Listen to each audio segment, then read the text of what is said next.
I confess I had fantastic sex in a cornfield until the Confederate soldiers marched through. This podcast is intended for those 18 and over. If that's not you, please come back when you are of age. This podcast is sponsored by Adam and Eve. Adam and Eve is determined to help you spice things up in the bedroom, and they're backing up that promise. Go to adamandeve.com and you'll get 50% off almost any item when you enter offer code BEDPOST at checkout. And if you do it now, you'll also get a free Big O kit, which includes their exclusive Climax Gel and Mini Vibe. Who doesn't love the Big O? Adam and Eve will also spoil you with free shipping. So take advantage of this deal while it lasts. You can choose any new adult toy, a naughty movie, or almost anything else for 50% off. Then you'll also get free shipping plus that Big O kit, including the Climax Gel and Mini Vibe.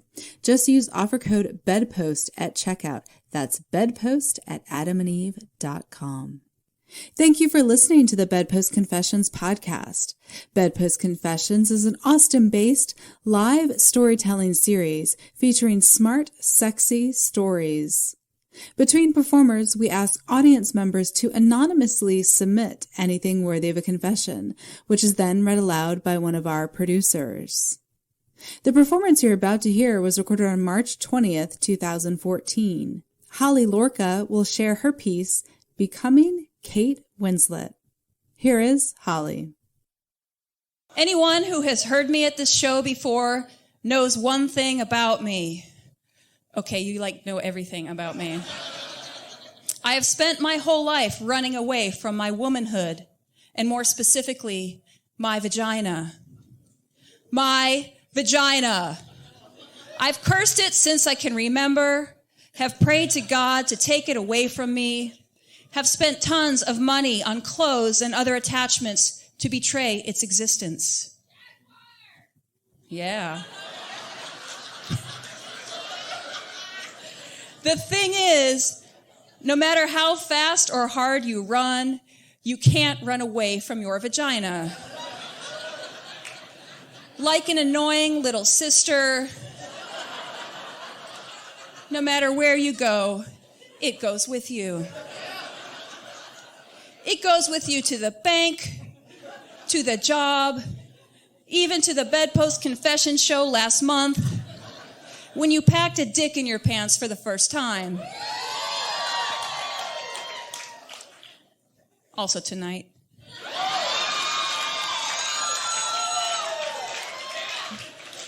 The vagina is also still right there, laughing at your fake dick.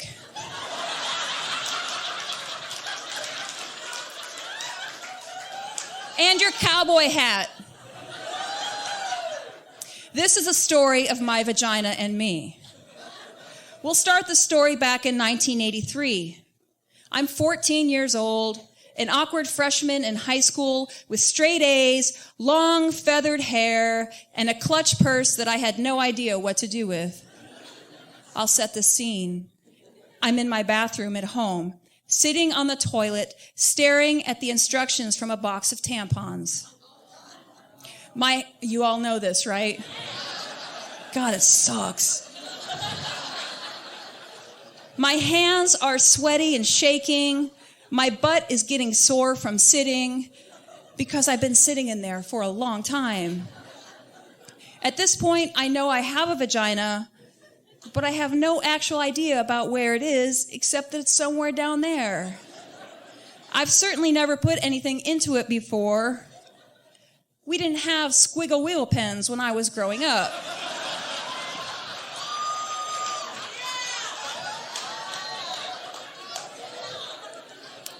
Perverts, all of you. Especially you. So here I am, me with this tampon in my hand, looking at the diagram on the paper, taking lots of deep breaths, trying to relax the muscles in the vagina for comfortable insertion. As the instructions said, while attempting to locate exactly where my really relaxed vagina might be. Maybe it was vacationing in the Caribbean. Well, I sat on a cold toilet seat in fucking Nebraska.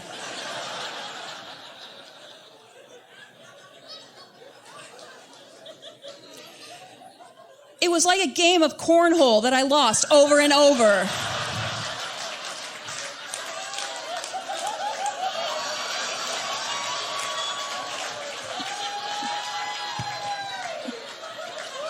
It looked a lot like that.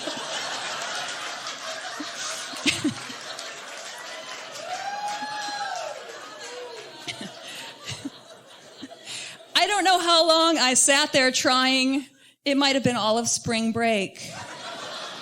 But finally, by some stroke of luck, or perhaps the skill of my underhand softball pitching arm, I want to see that again. What was it?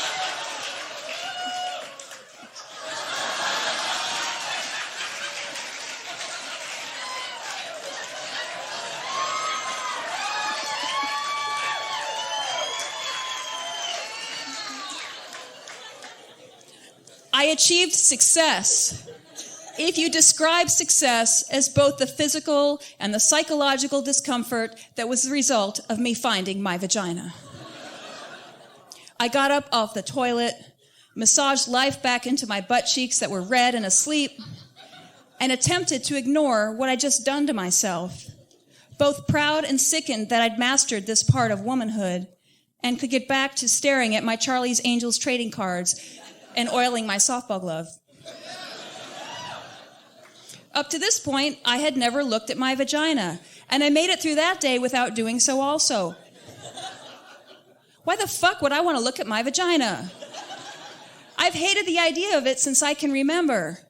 If I'd been born with a penis like I was supposed to be, I'd have gazed at it adoringly, told it how amazing it was,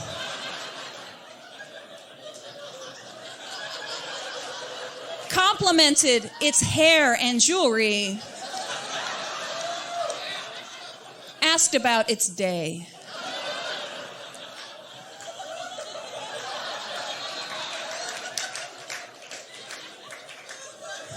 In short, I would have been obsessed with it. But no, I wasn't given what I wanted. What I was given was a stupid vagina. I was mad as hell about it and had absolutely no inclination to get to know it.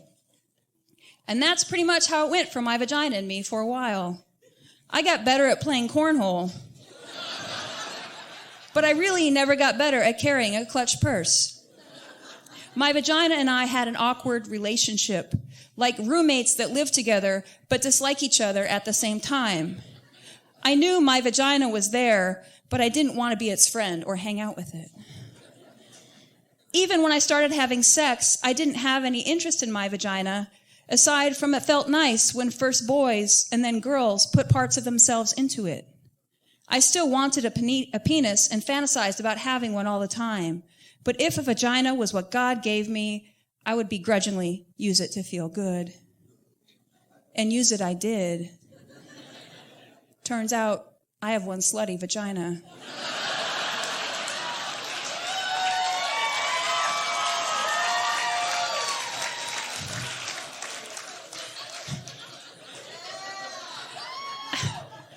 I got very skilled at knowing and showing people exactly where it was. But I still hadn't looked at it myself. I looked at everyone else's and adored them all. In fact, I was obsessed with looking at all my girlfriends' vaginas. They were beautiful, and it turned me on just to stare at them, because I'm pretty gay.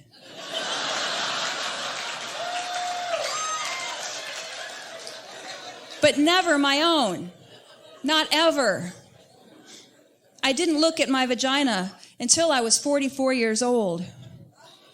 I am currently 44 years old.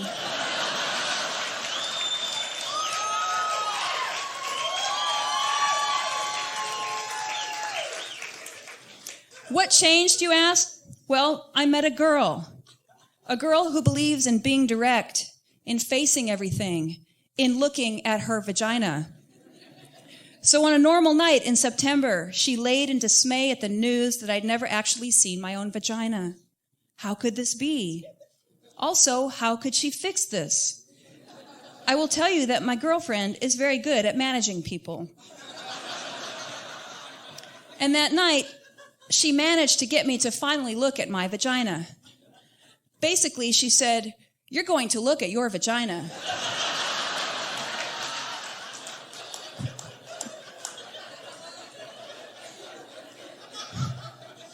She got out of bed and brought the full-length mirror in from the spare room. She turned on the light and laid the mirror on the floor lengthwise and instructed me to take my underwear off and get down on the floor with her. I complied. She's a very good manager. Then, against my better judgment, I put my knees up and I looked at my vagina.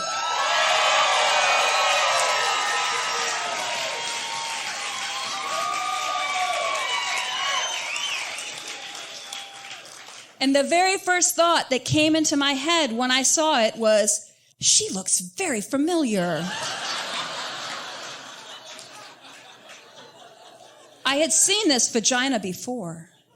It was uncanny. In fact, I'd seen it 1,000,000 times over the years in every porno I've ever watched. Because I learned that night, that's what I have. A porn star vagina.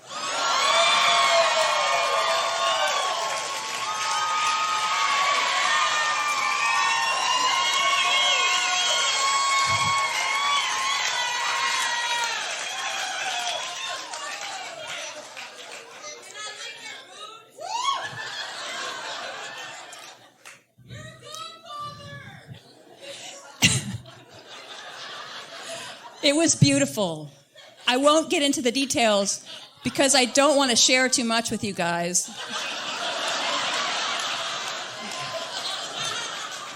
But it was small and perfect and made for either a lifetime of bicycle riding or a lifetime of hot lights, lube, and visits from the cable company that end in surprise gangbangs.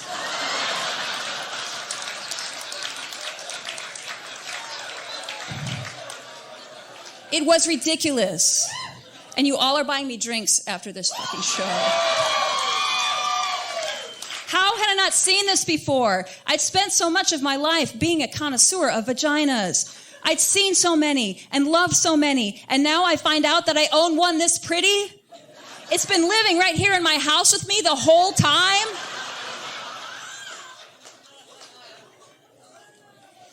I sat there staring at it, and I'm a little embarrassed to admit that maybe I got a boner from looking at my own vagina.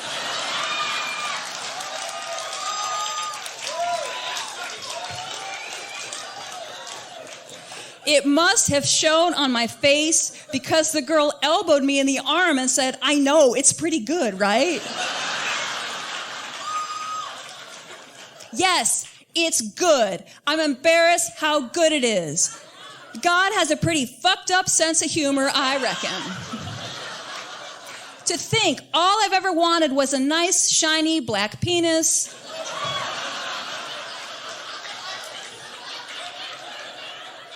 And instead, he thought it would be fun to give me a vagina that would make Jenna Jameson jealous. It wasn't fair. I'd gotten so good at dealing with my biological fate. I'd made it to 44 by learning to live with what I had, by growing a pompadour and muscles and a cocksure attitude, by buying strap-ons and getting blowjobs. I'd learned to handle everything God threw at me, but I never saw this coming. I lay there on the floor staring at it, thinking all of these things about God and irony and porn and gangbangs. Getting turned on and upset and proud and uncomfortable all at the same time. I laid there and knew my life would be forever changed by what I had seen that night. I turned to my girlfriend and asked, "Does this mean I have to start bleaching my asshole?"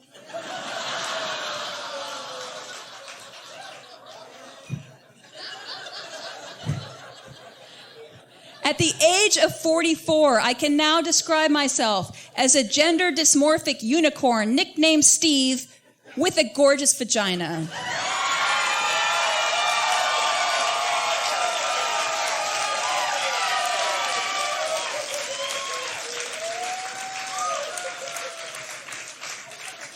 here's the thing. God keeps fucking with me. It's like I'm his ongoing experiment. Shortly after I realized the tremendous beauty that lives within my pants, my girlfriend took me shopping. We tried on all the clothes at Nordstrom, and I, as I often do, came home with a new button-down shirt, a smart little vest, and a bow tie. And perhaps I gave the girl a little fashion show when we got home. And perhaps I got laid wearing a shirt, a vest, a bow tie, and glasses. Because the girl may have a secret thing for Orville Redenbacher.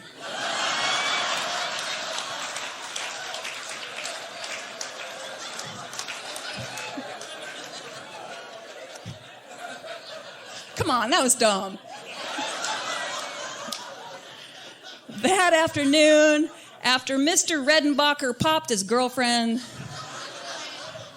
the glasses and the strap-on came off, and my girlfriend turned me on my stomach and with my face buried in the pillow did a great job of managing me again. When we were done, I realized that I was laying in a pool of wetness that covered so much real estate that it could only mean one thing. I had squirted. Put your fucking hands down.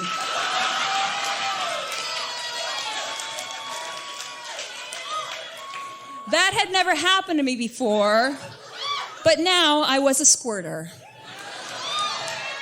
Apparently, my pretty little vagina is growing into herself, finding her voice, asserting herself in my life and all over my sheets. My pretty little vagina will not be ignored. She will not be kept behind the fake dick forever. It's her time to shine. Now she likes to be shaved and exfoliated and moisturized. She wants to go to sleep early so she doesn't look puffy in the morning.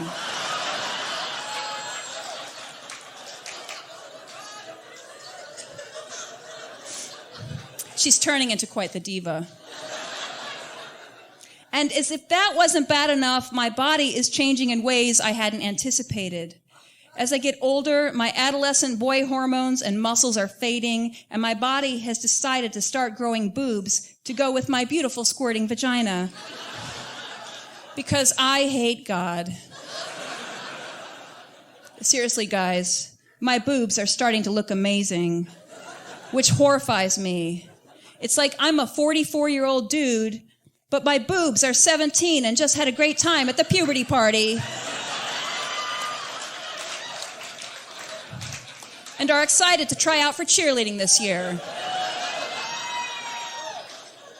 Walking naked past the bathroom mirror these days is like meeting someone new for the first time. And she's really hot. From here down. I've got them all strapped down tonight, sorry, y'all. And of course, my girlfriend loves all of this because she's pretty gay also.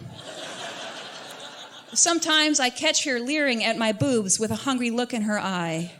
And my mind jumps to the worst case scenario. I get sweaty and paranoid. Does she want to titty fuck me?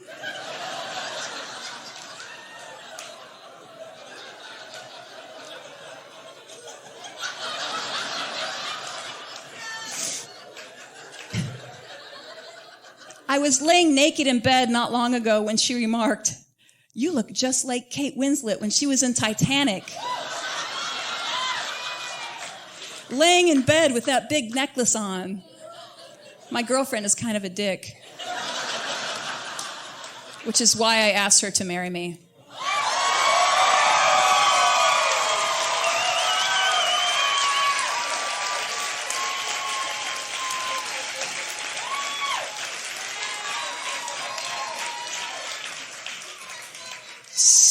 So now, to add insult to injury, I get to be the curvy one. Perhaps standing on the bow of an enormous ship with my shawl and my breasts billowing out around me. And my sexy vagina tucked up tightly while the spray comes up around us, either from the ocean or from out of my vagina.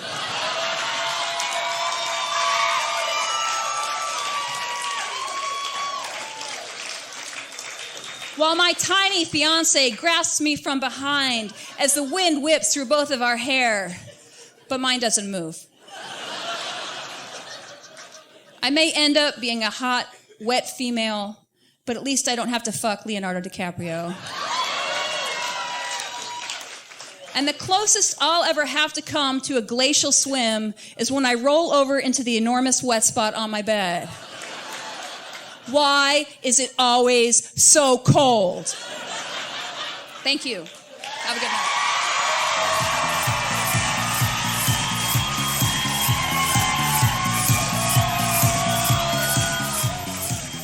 Holly Lorka is a writer and teller of the beautifully ridiculous truth. Before retiring from stand-up comedy, she appeared in several national comedy festivals and the movie Cancer Pants. Now, she enjoys going to sleep early. BedPost Confessions is produced by myself, Mia Martina of the I Want Your Sex podcast at MiaOnTop.com, Julie Gillis of JulieGillis.com, and Sadie Smythe of That'sWhatSadieSaid.com. Podcast audio production by Ian Danskin at InnuendoStudios.com. You can find links to all of our websites and more information about BedPost Confessions at BedPostConfessions.com. You can also confess with us at BedPost Confessions on Facebook and BedPost Confess on Twitter, where we tweet audience confessions. Chime in and add yours. Until next time, we'll leave you with a few other confessions from the audience. I confess, when I lived in Key West, I got picked up at a strip club by a couple. I said, why not, to myself when we went for a dance. When we got back to their hotel room, she took me by the hand and said, let's get you cleaned up, kid. They took me to the shower and shaved me. He got on his knees and went to town on my cock. After a while in bed, he began to get a little jealous when I was inside of her. So I played counselor, reminding them that I was just a pawn in their game. It was for them. Afterwards, when he was fucking her and I was masturbating all over her face as she came, we all exploded and collapsed in the bed and fell asleep. Shortly after I awoke, found his wallet, took the $44 in it and left. Counseling fees.